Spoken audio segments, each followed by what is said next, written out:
ஒரு குட்டி ஒட்டகம் தன்னுடைய அம்மா ஒட்டகத்த பார்த்து கேட்டுச்சாம், "அம்மா நமக்கு எதுக்கும்மா திமில் இருக்கு?" அப்படின்னோன்னே, "தண்ணீர் கிடைக்காத பாலைவனத்தில ரொம்ப நாள் சுத்தி திரியறதுக்காக கடவுள் நமக்காக கொடுத்துருக்காரு. கண் இம கெட்டியா இருக்கு, மூக்க மூடிக்கிறதுக்கு முடி இருக்கேம்மா, எதுக்கும்மா இதெல்லாம்?" அப்படின்னா, "பாலைவனத்தில மணல் இருக்கும், சட்டுன்னு ஒதுங்க இடம் கிடைக்காது இல்லையா? கண்ணுக்கும், மூக்குக்கும் பாதுகாப்பா இதெல்லாம் இருக்கு." அப்படின்னோன்னே, "அம்மா நமக்கு எதுக்கும்மா இவ்ளோ பெரிய கால்ல குழம்பு இருக்கு?" அப்படின்னோன்னே, "நம்ம பாலைவனத்தில நடக்கிறதுக்காக." பல்லும் நாக்கும் எவ்வளோ கெட்டியா இருக்கு. நம்மளுக்கு கிடைக்கிற சாப்பாடு வந்து ரொம்ப கடினமா இருக்கும்ல, அது எல்லாத்தையும் கடிச்சு சாப்பிடுறதுக்காக கொடுக்கப்பட்டிருக்கு. இதையெல்லாம் வச்சுட்டு, "எதுக்கும்மா இந்த லண்டன் குளுர்ல மிருகக்காட்சி சாலையில இருக்கோம்?" அப்படின்னு சொல்லி கேட்டுச்சாம். வேதத்தில ஒரு வார்த்தை சொல்லப்பட்டிருக்கு. "நீங்கள் கிரயத்துக்கு கொல்லப்பட்டீர்கள்.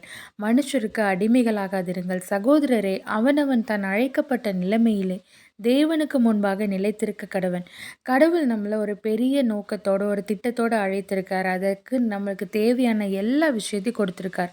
ஆனா, ஏதாவது ஒரு இடத்துல அடிமைப்பட்டு, நம்ம செய்ய வேண்டிய செயல செய்யாம இருந்தோம்னா, செய்ய ஆரம்பிப்போம். God bless you.